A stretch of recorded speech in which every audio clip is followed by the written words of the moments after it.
Hey guys, my name is Kyros and welcome to my channel.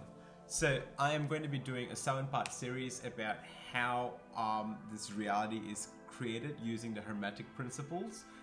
If those of you guys who are not sure what the Hermetic Principles are, I will be going through with you on a 7-part series, and I'm so excited to bring you guys through this journey. The first part of the series is about the principle of mentalism. It's about how the mental state creates the reality that we want to experience. The most simplest way to actually understand that is, I'm pretty sure everyone knows about The Secret and how The Secret actually talks about you are what you think, and you know how your projection of reality creates what you want. But there is more towards that. There is more energy behind it. There is more about this more holographic universe that we are trying to create. So I guess I want to actually explain to you guys how the Hermetic Principles create so much of understanding in the reality that we are actually living in, because we are physical beings having a full experience in this dense reality, but we also have the spirit and the consciousness to the divine that's actually giving us a lot of information. We are one being, one consciousness creating this reality and experiencing this reality together. We have so many people on earth at the moment, all 7 billion of us having a complete different experience. Just think how vast the experience is. Just think how vast the universe is manifesting and experiencing it. So in the Hermetic Principles, they talk about how the mind is the universe and the universe is mind. So the all-knowing of the universe has kind of created and densified into this reality and tried to create an experience that's trying to project and experience through this dense physical reality. We all are connected one way or another to this similar consciousness. There's no right and there's no wrong. But what we do have is our personal journey and our personal experience. So how do we decipher this as something that is going to be able to create a new reality? My experience is completely different from another experience. Just imagine the amount of 7 billion people on planet Earth having complete different experiences, and that is so vast. Like, you think about it, no 7 billion people, are made the same. We are not like any animal human beings, animal types. A lion will always look like a lion, a zebra will always look like a zebra. Humans, on the other hand, all look different. We have complete different natures. We have different noses, different skin color, different hair texture. It's just so vast. Like, the more we understand that we are so unique, we are uniquely different, we are all uniquely vibrating a different energy field. The reason why you're doing this is to be able to kind of create and be able to understand a different physical reality. And this is why we are here. This is the reason we are here, to be able to experience this journey.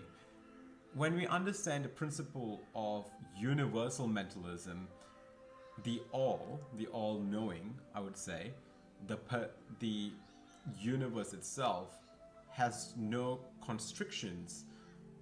It can't build anything because it knows everything. It has everything. Think about it as like a blob that knows everything, and it can't even justify. There's no limits to its existence. There's no limits to its densification. There's no limits to its matter. But in order for it to experience itself, it needs to densify its way into a more denser reality, like what we live in right now. Like, I have these plants, I have this pen, or like, I have this little candle holder. It's all part of being able to create a dense reality, because it is kind of constricted. We are constricted. Like, I can't move to that reality without even having the motive of our mental mind to be able to think, I need to go to that side of the room in order for me to be able to experience how it looks like on that side. So it's so interesting to think about how we are creating this reality together. And this is where collective co-creation and collective conscious creation comes into play, because where are we going consciously? Where are we going collectively? Are we moving from a fear-based mentality, or are we moving from a love-based mentality? Are we moving from a conscious-based mentality? What are we creating in this field together? Because we are all part of the same human consciousness. One of my favorite scenarios to actually look at is entrepreneurs or successful writers.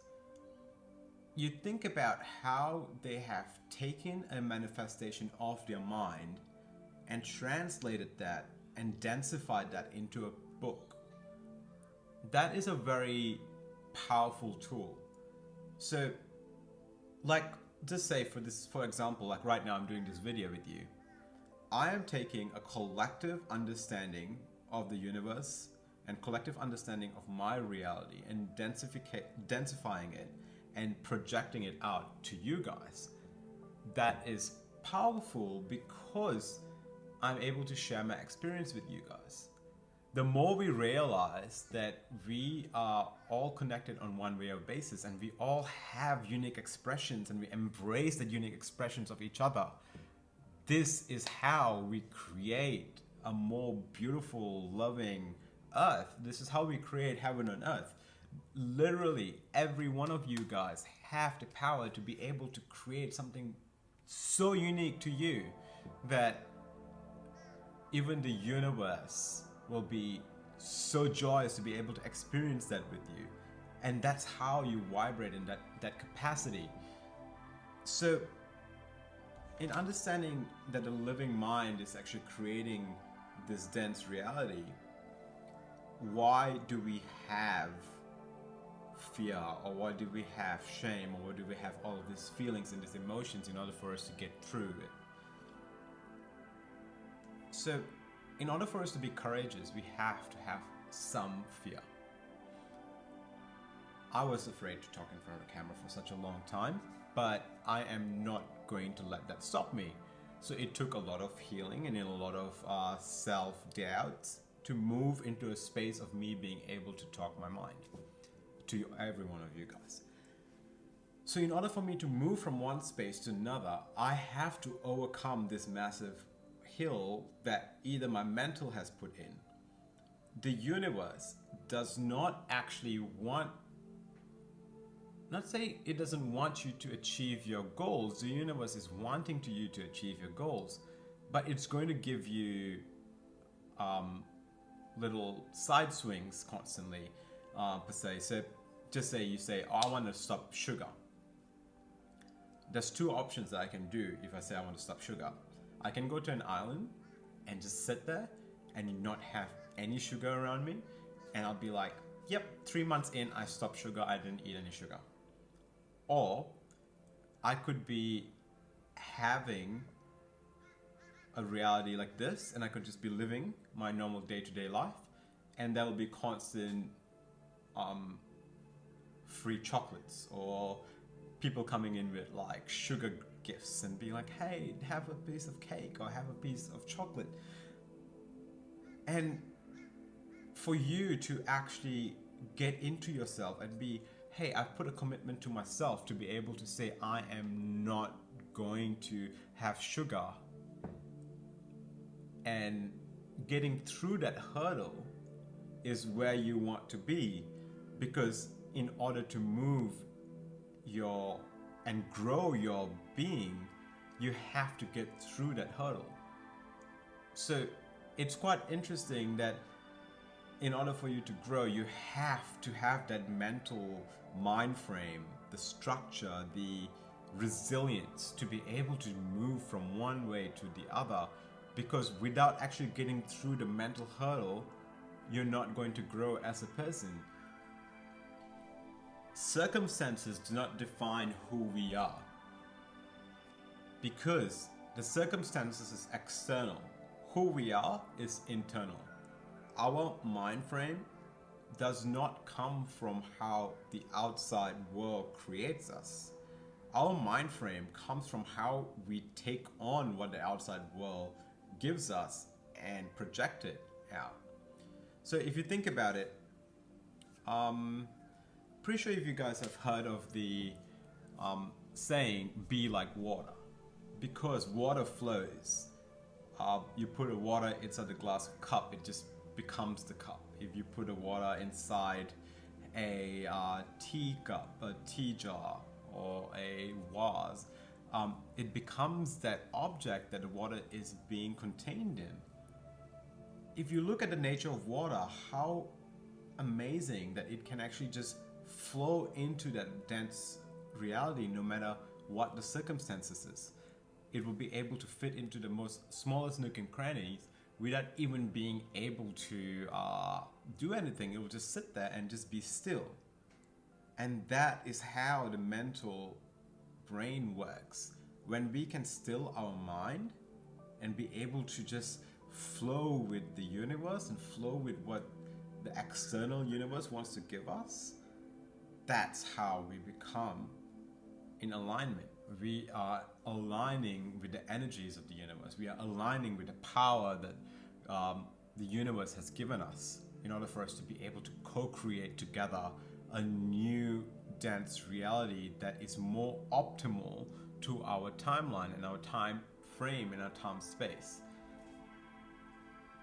So why do we create this mental reality where things might go wrong or things might go bad? The reason is because the mind has been patterned or conditioned in such a way that the mind doesn't want to be able to move from one state to another. It wants to stay in the comfort zone. The comfort zone is the killer. If you don't push yourself out of that comfort zone, then your mind is always sitting down and settling down for what is comfortable, and you're not moving and expanding your consciousness and not expanding your universe.